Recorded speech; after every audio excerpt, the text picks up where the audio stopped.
Hello everyone, welcome to Dronacharya IAS, and today we are going to discuss some of the very important current affairs from the Hindu newspaper. These articles are going to help you in your preparation for prelims, mains, interview and various other state services. So let's start the discussion. The very first article here is related to the center sets up panel to frame air crash response guidelines. अब जो recently हमें Ahmedabad airport के नज़दीक ही एक airplane crash देखने को मिला, उसके बाद अब गवर्नमेंट ने डिसाइड किया है एक पैनल बनाने का, ताकि आगे ऐसे क्रैश ना हो, या उसमें अगर crash by chance God forbid अगर इन फ्यूचर कोई ऐसा क्रैश होता है तो उसमें रिस्पॉन्स कैसे करना है एंड क्या क्या यहाँ पर हमारी कमियां रही हैं, इसको जानने के लिए एक पैनल, एक कमेटी यहाँ पर गठन किया गया है. So first of all let us understand about this. The order issued by the union ministry of civil aviation, it says the committee will focus on formulating standard operating procedures. कि कैसे standard, कि जैसे आपने कोई flight उड़ानी है उसमें एक standard procedure तो ये तो रहेगा ही रहेगा, इसके बिना, इसके चेक के बिना, इसके टिक के बिना आप फ्लाइट टेक ऑफ नहीं कर सकते हैं. So standard operating procedures for preventing and handling such occurrences in the future, ये यहाँ पर इस कमेटी का जो मेन एक फोकस एरिया रहेगा. That is going to be important in preventing further air crashes, right. दूसरा यहां पर हमें आगे देखने को मिलेगा कि कमेटी क्या रिकमेंड करने वाली है. Committee is going to recommend necessary improvements, कि अभी जो फिलहाल हमारा सिस्टम है, सिक्योरिटी चेक का सिस्टम है, उसमें और क्या हम इंप्रूव कर सकते हैं.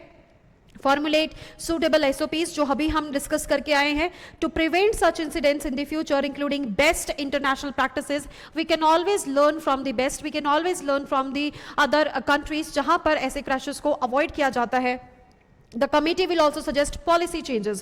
कुछ तो पॉलिसी में बदलाव करना ही पड़ेगा, अदरवाइज एक ऐसा क्रैश होना जिसमें सभी पैसेंजर्स ने अपनी लाइफ खो दी है एक्सेप्ट वन पैसेंजर, तो that is very very huge incident. तो इसीलिए आगे ऐसे इंसिडेंट्स ना हो, इनके लिए कोई पॉलिसी चेंज यहाँ पर बहुत ज़्यादा रिक्वायर्ड है. ऑपरेशनल इंप्रूवमेंट्स, क्योंकि कोई ना कोई, अगर हम जब ब्लैक बॉक्स से जो फाइनल इन्वेस्टिगेशन बाहर सामने आएगी तो हमें पता चलेगा कि क्या प्रॉब्लम्स रही हैं. कोई ह्यूमन एरर था, कोई ऑपरेशनल एरर था, क्या एरर था, एंड उसको हम आगे जाके अब कैसे प्रिवेंट कर पाएंगे.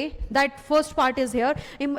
Operational improvements, training enhancements to prevent such occurrences and to handle post crash incident situation. तो यहां पर यही बोला गया है कि कैसे हम अपनी ट्रेनिंग जो पीरियड है, ट्रेनिंग ऑफ द पायलट्स है, कैसे उसमें एनहांसमेंट ला सकते हैं. पैनिक सिचुएशन में वो कैसे अपने आप को काम रख सकते हैं, कैसे क्विक डिसीजंस ले सकते हैं. साथ में पोस्ट क्रैश इंसिडेंट्स को आगे आने वाले समय में कैसे हैंडल किया जाना है, उसके लिए एक कमेटी यहां पर बनाई गई है, पैनल बनाया गया है, एंड उसका जो अब फाइंडिंग होगा उसके बाद ही यहां पर क्या लिए जाएंगे, डिसीजंस लिए जाएंगे, राइट. जो ये कमेटी है इसमें 4 कंट्रीब्यूटिंग फैक्टर्स जो यहां पर डिस्कस किए जाएंगे. That is ascertain the root cause, कि जो ये अभी एयर क्रैश हुआ है इसका रूट कोज क्या था, प्लस साथ में मैकेनिकल फेलियर था, ह्यूमन एरर था, कोई वेदर कंडीशन थी, या सिर्फ और सिर्फ रेगुलेटरी कंप्लायंसेस यहां फॉलो नहीं किए गए थे. As we all know that Air India has been the PSU has been under the government, लेकिन not PSU, it has been under the government, but लेकिन अभी रिसेंटली इसका प्राइवेटाइजेशन किया गया था. तो यहां पर अब ये जो मुद्दे उठ रहे हैं कि क्या air India is not trustworthy, इनको क्लियर करने के लिए बहुत सारे हमें यहां पर सवालों के जवाब देने पड़ेंगे. That is very very important, and ऐसे कोई फर्दर इंसिडेंट्स यहां पर ना हो, इसीलिए एक ये जो इंप्रूवमेंट है ऑपरेशंस में, इंप्रूवमेंट है स्टैंडर्ड प्रोटोकॉल्स में, इंप्रूवमेंट है पॉलिसीज में, वो बहुत ज्यादा रिक्वायर्ड है, अर्जेंट नीड ऑफ आवर है, राइट. जब भी आपसे पूछे इस तरीके का कोई क्वेश्चन आपसे आ सकता है कि जो फ्लाइट सेफ्टी है उसको हम कैसे इंश्योर कर सकते हैं, ऐसे इंसिडेंट्स को हम कैसे रोक सकते हैं, आपसे इंटरव्यू प्रोग्राम्स में पूछा जा सकता है. तो यहां पर जो आखिरी में हमने ये आर्टिकल में ये हमने डिस्कस किया है about this necessary changes, improvements, formulating new policies, operational जो स्टैंडर्ड्स हैं उनको यहां पर इंप्रूव करना है. ये सारे सजेशंस वे फॉरवर्ड में आप दे सकते हो, ठीक है जी. आइए चलते हैं नेक्स्ट आर्टिकल की तरफ. Next article is also important. इस साल यूपीएससी 2025 प्रीलिम्स में आपको एक क्वेश्चन देखने को मिला होगा, that was related to peacock tarantula. Peacock tarantula के नाम से आपको लग रहा होगा कि शायद से ये कोई पिकॉक होगा, कोई बर्ड होगा, कोई फिश हो सकती है, लेकिन it is a spider. And उसके वजह से ही ये पूरा क्वेश्चन अटेम्प्ट हो रहा था बहुत आसानी से, क्योंकि पहली ही स्टेटमेंट क्या बोल रही थी कि ये एक क्रस्टेशियन ऑर्गेनिज्म है। क्रस्ट मतलब जैसे कि क्रैब के ऊपर जो आउटर कवर होता है वो क्रस्ट जैसा होता है, टर्टल के ऊपर भी आउटर जो उसका कवर होता है दैट इज क्रस्टेशियन। तो क्या स्पाइडर क्रस्टेशियन एनिमल्स होते हैं, ऑर्गेनिजम्स होते हैं? नो। तो उसकी वजह से ही डायरेक्टली अगर आपको सिर्फ ये भी पता होता कि जो नाम यहां पर लिया जा रहा है peacock tarantula, it is considered to be the most beautiful spider, तभी इसको पीकॉक का नाम दे रहे हैं। And also it dances like a peacock, so to attract the female spiders, so that is why, right. तो यहां पर अगर आपको ये भी पता होता कि ये जो पीकॉक टारंटुला है इसके ये नाम कहां से लिया गया है, ये नाम लिया गया है फ्रॉम द स्पाइडर फैमिली, तो ये क्वेश्चन आप आसानी से कर सकते थे अटेम्प्ट, राइट। तो इसी तरीके से हम यहां पर ये आर्टिकल डिस्कस कर रहे हैं। वैसे बहुत स्टूडेंट्स को लगेगा कि ये एक तरीके से आप ये कह सकते हो कि ये साइंटिफिक है, इसका नाम कैसे याद होगा, बट जस्ट दैट कि आप अपना जो अपने एनवायरमेंट के जो नोट्स बनाते हैं उसमें आप बिल्कुल एक छोटा सा सब पॉइंट बना के लिख सकते हैं न्यूली डिस्कवर्ड स्पीशीज, या एक पेज बना सकते हो। ट्रस्ट में एक पेज भी नहीं बनेगा पूरे साल में, because what you have to write is just newly discovered species.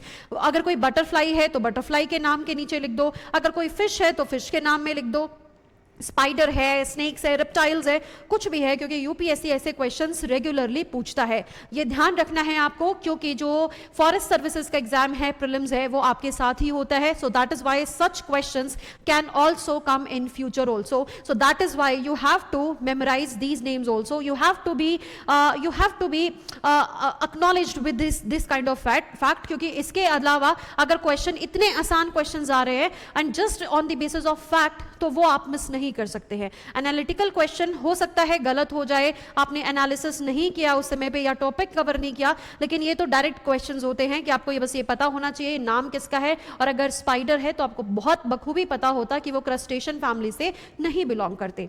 चलिए सबसे पहले हम इस आर्टिकल को डिस्कस करते हैं। यहां पर बात करी गई है, a team of researchers has identified a new species of jumping spiders. नए तरीके की एक जंपिंग स्पाइडर यहां पर डिस्कवर करी गई है by the it is belonging to the family of स्पार्टेने। ये आपको बस नाम याद रखना है, स्पार्टेने फैमिली, राइट। कभी भी दोबारा आपको ये नाम समझ में आए, सुनने में मिले, आपको याद आना चाहिए, एसपी से आपको स्पाइडर याद आना चाहिए। स्पार्टेने है तो स्पाइडर है। ये कैसा है? जंपिंग स्पाइडर है, क्योंकि ये अलग से, इसमें क्या खासियत है, इसकी जो हंटिंग स्किल्स हैं वो बहुत ही डिफरेंट है। साथ में इसका वेब इन्वेजन टेक्टिक्स ये अपनाते हैं अपनी हंटिंग स्किल में, जाले में। वैसे तो जनरली जितने भी स्पाइडर्स होते हैं वो सभी को अपने जाल में ही फंसाते हैं, जो वो वेब यहां पर बनाते हैं। इसी तरीके से यहां पर भी स्पाइडर्स में क्या बोला गया है कि वेब इन्वेजन टेक्टिक्स यहां पर अपनाई जाती है इनकी उससे, इनके हेल्प से, right. Then male of this species, ये ऐसे बिहेवियरल जो क्वेश्चंस है ये भी पूछे जाते हैं आजकल। तो जो मेल है वो लगभग वो ऑफन हमें क्या मिलते हैं, छुपे हुए मिलते हैं क्रेविसेस में, रॉकी आउटक्रॉप्स में, लेकिन जो फीमेल है वो प्रोटेक्ट कर रही होती है एग्स को। ये ध्यान रखना है। यहां पर भी आपको यही देखने को मिलेगा कि जो फीमेल्स है वो अपने बच्चों की केयर कर रहे हैं, और जो मेल्स हैं वो कहां हैं, वो रॉकी या क्रेविसेस में, जो दरारें होती हैं रॉक्स की, उनमें छुपे हुए होते हैं, राइट। एंड ये मिले कहां है हमें, साउदर्न इंडिया में हमें देखने को मिलते हैं। सो बस आपको इतना ही इस आर्टिकल में पता होना चाहिए। आइए चलते हैं नेक्स्ट आर्टिकल की तरफ। Just a second. Yes, very very important article. अपने आप में जो ये आर्टिकल है, this is not very important, ऐसे कि आपसे प्रीलिम्स में कोई क्वेश्चन पूछा जाएगा कि रिसेंटली एक हमने मिलेट न्यूट्री बार है, वो कौन से, किसने बनाई है, कैसे बनाई है, ये सब आपसे नहीं पूछ रहे हैं। What I mean here to say is कि जो ये इस तरीके के न्यूट्री बार्स बनाए गए हैं, ये आप किस में यूज कर सकते हो, अपने मेंस आंसर राइटिंग में, एग्जाम्पल में यूज कर सकते हो, या आप उसको एक रीसेंट करंट अफेयर से अटैच कर सकते हो। अगर मिलेट से क्वेश्चन आया, आप इस तरीके से स्टार्ट कर सकते हो कि रिसेंटली एक इंस्टीट्यूट है जिसका नाम है national institute for interdisciplinary science and technology. ये CSIR की ही एक लैब है जिसने मिलेट को और न्यूट्री बार का जो कंसेप्ट है, आपने सुना होगा, मार्केट में देखी होंगी न्यूट्रिशन बार, ठीक है, कि एक ही पैकेट में 35 ग्राम ऑफ प्रोटीन्स आपको मिल रहा है, और आपको चॉकलेट खाने का मन है तो उसमें कोकोआ भी डाला जाता है, so that you can have the benefits of the protein, you can have the benefits of the cocoa. लेकिन यहां पर और मिलेट्स को अब इस्तेमाल करके क्या बना रहे हैं, न्यूट्री बार बनाया है. It can be a super food because एक छोटे से पैकेट में ही आपको कितनी कैलोरीज मिल रही हैं, यहाँ पे 228.66 किलो कैलोरीज ऑफ एनर्जी एक सर्विंग से आपको यहाँ पर ये मिल सकती है. तो हम यहां पर क्या बात कर रहे हैं, we are talking about the millets. Millet ये अपने आप में आर्टिकल नॉट वेरी इंपॉर्टेंट, सिर्फ एग्जाम्पल से साइड कर सकते हैं. हम यहां पर जानना चाहते हैं कि भाई मिलेट क्या है. मैं मिलेट बार बार बोल रही हूं, मिलेट्स हैं क्या. मिलेट एक कलेक्टिव नाम है डिफरेंट क्रॉप्स का. ये ग्रेन बियरिंग ग्रासेस की तरह है जिनको ग्रेन क्रॉप्स की तरह उगाया जाता है, specially in the tropical, sub tropical and sometimes in the temperate regions also. तो जो ये सुपर मिलेट्स है, हम बोले कि जो ये मिलेट्स हैं ये सुपर फूड की तरह से एक्ट करते हैं. मिलेट्स जैसे कि ये हम आम अपनी जिंदगी में जो अगर कॉमन लैंग्वेज में इनके नाम सुने तो जैसे जवार है, बाजरा है, रागी है, समा है, यही मिलेट्स. फॉक्स मिलेट है, राइट, फिंगर मिलेट है, पर्ल मिलेट, बाजरा को पर्ल मिलेट बोल रहे हैं. तो इंग्लिश में इनके नाम अलग हैं, हिंदी में या लोकल लैंग्वेजेस में इनके नाम अलग होते हैं. Because India has always been using millets as super foods. हमेशा से ही हमारे डाइट के हिस्से रहे हैं. अगर हम लास्ट हिस्ट्री में जाके देखें कि कब से इंडिया इनको यूज कर रहा है एज मिलेट एज फूड, तो हम जा सकते हैं इंडस वैली सिविलाइजेशन तक, राइट. तो जो यहां पर हमारे ये सुपर फूड्स हैं, ये सुपर फूड्स आखिर हैं क्यों, क्योंकि जो इनके न्यूट्रिशनल क्वालिटी है वो बहुत ही सुप्रीम है. एक ही क्रॉप में आपको calcium, magnesium, iron, various vitamin and minerals देखने को मिल सकते हैं. तो अपने आप में ये एक न्यूट्रिशियस फूड है. सेकेंड, इनका जो ग्लाइसेमिक इंडेक्स है, इंडेक्स क्या होता है, मेजरमेंट. ग्लाइसेमिक मतलब कितना यहां पर आपकी बॉडी में जो ग्लाइकोजन है उसको इंपैक्ट करते हैं, या कितना आपका शुगर जो ये इंपैक्ट करते हैं बॉडी का. इंसुलिन रेजिस्टेंस डेवलप करने में बिल्कुल भी हेल्प नहीं करते. वीट जो है, वीट में होता है ग्लूटेन. वीट एंड मैदा में क्या, वीट से ही मैदा बनता है, तो वीट में होता है ग्लूटेन, जिसकी वजह से जो ग्लाइसेमिक इंडेक्स है वो ज्यादा, जिनका glycemic index is very very high. Sugar का glycemic index is very very high, right. So right now we are focusing on healthy food choices जिसमें मिलेट्स सबसे ऊपर आते हैं. तो इनका ग्लाइसेमिक इंडेक्स भी बहुत लो रहता है. And also they are known as super crop. Super food क्यों है, क्योंकि न्यूट्रिशनल वैल्यू है. सुपर क्रॉप, कोई क्रॉप कब बनेगी, जब उनको उगाना बहुत आसान होगा. So that number one is they are photo insensitive. Photo use होता है लाइट के लिए, इनसेंसिटिव मतलब उनको कोई फर्क नहीं पड़ रहा है कि कितने दिन की सनलाइट उनको चाहिए, कितने दिन की नहीं चाहिए. वो बहुत अच्छे से हार्श क्लाइमेट में भी सर्वाइव कर सकते हैं. सेकेंड, वो वाटर रेजिस्टेंट कंडीशंस में भी क्या कर सकते हैं, सर्वाइव कर सकते हैं. ड्रॉट लाइक सिचुएशंस में भी सर्वाइव कर सकते हैं. इसीलिए इनको बोला जाता है ड्रॉट रेजिलिएंट क्रॉप्स. मतलब ड्रॉट लाइक कंडीशन है, पानी की अवेलेबिलिटी बहुत कम है, तब भी ये जो इनका प्रोडक्शन है वो बहुत ज्यादा हो सकता है, राइट. तो इस तरीके के जो यहाँ पर आई एम सॉरी, जो इस तरीके के यहाँ पर इनके फीचर्स हैं, इसी की वजह से इनको क्या बोला जाता है, these are the super foods. India is one of the largest producer. और अगर हम परसेंटेज वाइज देखें तो 20% ऑफ द ग्लोबल प्रोडक्शन कहां से होता है, इकलौते इंडिया से होता है. और अगर हम एशिया की बात करें तो एशिया में होता है 80% of the Asian production is from India. लेकिन अभी रिसेंटली चाइना एंड नाइजीरिया ने भी बहुत ज्यादा अपना प्रोडक्शन बढ़ाया है. एंड स्पेशली जो अफ्रीकन कंट्रीज हैं, दे आर इंक्रीजिंग बिकॉज वहां पर क्या है, ट्रॉपिकल क्लाइमेट है. इक्वेटोरियल रीजन में जो कंट्रीज हैं वो क्या कर रहे हैं, उनमें वाटर की वहां पर बहुत कमी है. So that is why they are shifting towards the growing of the crops like millets, right. तो इंडिया ने क्या इसमें स्टेप्स लिए हैं, इंडिया ने स्टेप्स लिए हुए हैं in the form of initiative for nutrition. तो अगर हम इनिशिएटिव देखें न्यूट्रिशन में, न्यूट्रिशनल सिस्टम में, तो यहाँ पर इंडिया की तरफ से, गवर्नमेंट की तरफ से इनका MSP राइज किया गया है. साथ में इनके लिए मार्केट अवेलेबल करवाई हुई है. एंड प्लस यहाँ के जो डिस्ट्रीब्यूशन सिस्टम है उसको भी इनहैंस करवाया गया है, राइट. इंटेंसिव यहाँ पर हमें न्यूट्रिशनल सपोर्ट देखने को मिलता है, इंटेंसिव मिलेट प्रमोशन देखने को मिलता है स्कीम के थ्रू, ठीक है. तो ये हमने डिस्कस किया है अभी मिलेट्स के लिए. आइए चलते हैं नेक्स्ट आर्टिकल की तरफ. इंटरनेशनल मिलेट ईयर भी हमें पता होना चाहिए. 2023 में इंटरनेशनल मिलेट ईयर मनाया गया था. पूरे साल को मिलेट ईयर बोला जाता है इंटरनेशनल, क्योंकि यूनाइटेड नेशन जनरल असेंबली ने इसको डिक्लेयर किया था. अप्रूव किसने किया था, food and agricultural organisation, right. तो ये आपको फैक्ट्स हैं जो कुछ पता होने चाहिए. सेकेंड, यहां पर बहुत ही इंपॉर्टेंट, कई दिनों से ये हमें न्यूज में देखने को मिल रहा है, that is Pokkali rice. Pokkali rice are very very famous rice. And ये इतने ज्यादा इंपॉर्टेंट है, जस्ट अ सेकेंड,